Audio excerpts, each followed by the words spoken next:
Between the hills of the North Island of New Zealand lies a valley. It stretches for 10 miles through plantation forest, but all the trees are dead. At the bottom of the valley is a small town called Sharon's Valley. I've been told that in the 50s, the military tested first-generation defoliants nearby, but the drift cloud took a wrong turn and headed straight down Sharon's Valley, leaving a gray, haunting, ghostly forest. Today, it's so quiet that it's haunting. With nothing to dampen the sound waves, sound travels far and wide. Even a gentle whisper can travel for miles. And so, if a sound happens, people must hear it. And so if someone heard something, which is likely, they must know something. So why don't they want to talk about it? Well, I've always been an easy target. And then they gave up, you know? We don't want this place to be known for that event. I mean, it happened so long ago. It just wasn't the same. It's never been quite the same since that whole situation. There is not a doubt in my mind that he is guilty. Oh, thank God. You're the only person who really understands I wouldn't do something like that. I'm Amy Upbright, and you're listening to KILLJOY, Chapter 1, The Wife. For us to fully understand the events of what happened on June 15th, 1987, we have to go right back to June 15th, 1987. At 5:30 p.m., 32-year-old Joy Ford shops for groceries at what they call a Foursquare. It's sort of like a small, expensive version of a supermarket. She buys a can of pumpkin soup, 2 bread rolls, 4 cartons of clove cigarettes, and 3 boxes of the Widow's Estate 1982 Cabernet Blend. She asks the cashier why the wine is so cheap. He says that it's reduced to clear and that it's very old. She purchases another 3 boxes. She'd host these mulled wine evenings. This is Joy's husband, Gary. And honestly, you cannot taste the difference. You know, when you add sugar, cinnamons, raisins, cloves, Cinzano Bianco. Is that a traditional New Zealand drink? Mulled wine? Yeah. Yeah, I'd say so. Joy loads her groceries into the car. We just bought a mustard 1983 Toyota Celica Supra XX. I just replaced the cam belt. Oh, a dream to ride. That detail is important. It will feature in the upcoming episodes, so pay attention. Joy reapplies her lipstick in the rear-view mirror. She gets some on her teeth. She opens her handbag that sits on the passenger seat and looks for a tissue to wipe it off. As she's looking through her bag, she realizes that something's not right. Something is missing. Yeah, she was always forgetting. You know, she'd start a sentence and just forget what she was talking about. It was pretty annoying. What else would she forget? Pay the bills, and you feed the cat. Never made sure the car had a warrant. I forgot my birthday a few times. Back at the Foursquare, Joy's about to get out of the car, but there's a knock on the window. The cashier runs out and gives her a huge fright. And why does the cashier frighten her? What?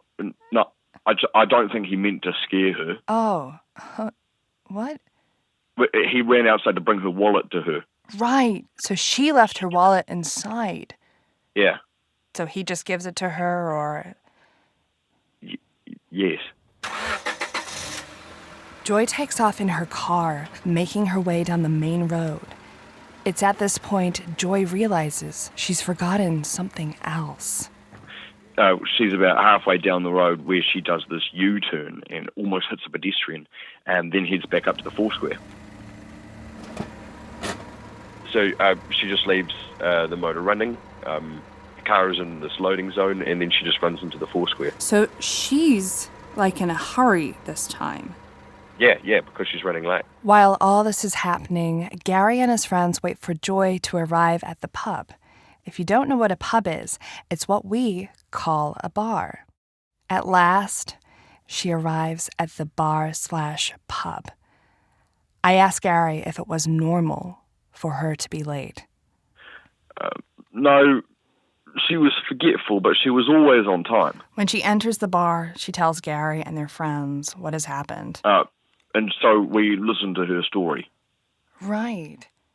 Joy explains that she forgot to bring her shopping list to the grocery store, that she only came for one thing, a pint of milk.